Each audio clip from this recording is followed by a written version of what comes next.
Eu convido a doutora Michele Cadori Tami para receber a carteira do seu pai, pelo seu pai, Walter Heitor Cadori.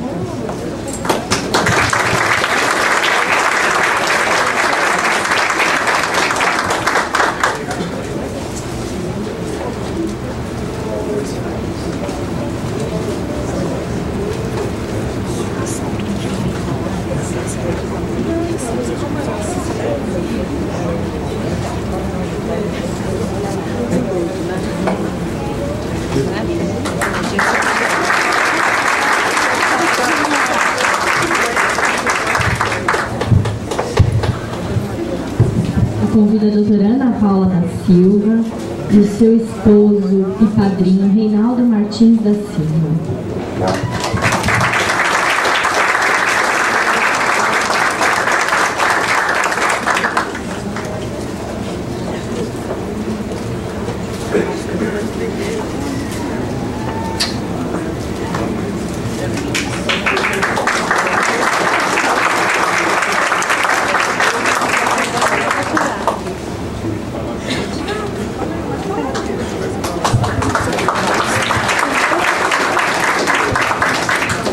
Convido a doutora Denise Prado para receber sua carteira.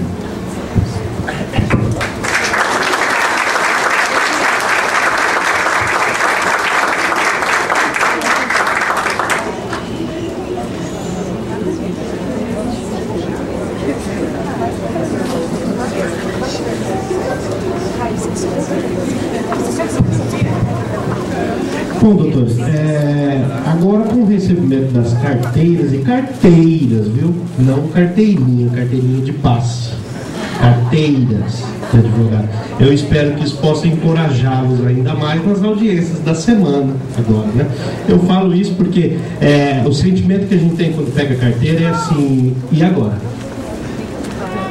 Agora se eu encostar no balcão e perguntar, eles vão dizer, mas se você não é advogado, pergunta para o advogado. Não é isso? Então o que nós precisamos é saber que o advogado não sabe nem precisa saber tudo. O advogado tem que perguntar mesmo quando ele sabe, tirar dúvida, né? Então a gente não pode ter esse sentimento de e agora não. No mais, nós estamos inscritos na subseção de Santo Amaro, que conta, a região de Santo Amaro conta com mais de 3,5 milhões de habitantes. E nós somos cerca de 4 mil inscritos, né, em Santo Amaro.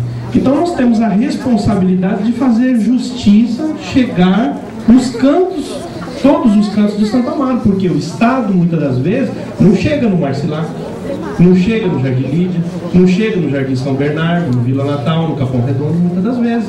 Quem chega lá nos extremos são os advogados, e que trazem justiça para Santo Amaro. Então nós temos esse compromisso e esse dever. Por outro lado, para nos acolher e dar continuidade nesse trabalho e viabilizar que isso possa acontecer, a Casa do Advogado se aparelha, se moderniza e trabalha em prol do advogado. Exemplo disso, nós temos mais de 20 computadores, né, doutor? 26 computadores com 20 cópias disponíveis, parece 12 cópias disponíveis, parece que é a maior quantidade de cópias das subseções. Nós temos diversas máquinas de xerox, a casa adaptada ao advogado deficiente. Nós já temos autorização para começar a implantar um sistema de reciclagem, porque hoje há uma preocupação muito grande com o meio ambiente. Então eu, em contato com o Dr. Cláudio Scheffer e a doutora Lisandra, pedi autorização para tentar, com muito trabalho, implantar um programa de reciclagem dentro da Casa do Advogado. Nós fizemos uma pesquisa, cerca de 30 mil advogados frequentam a casa. Se cada advogado trouxer 1 litro de óleo, são 30 mil litros de óleo que não são jogados no esgoto.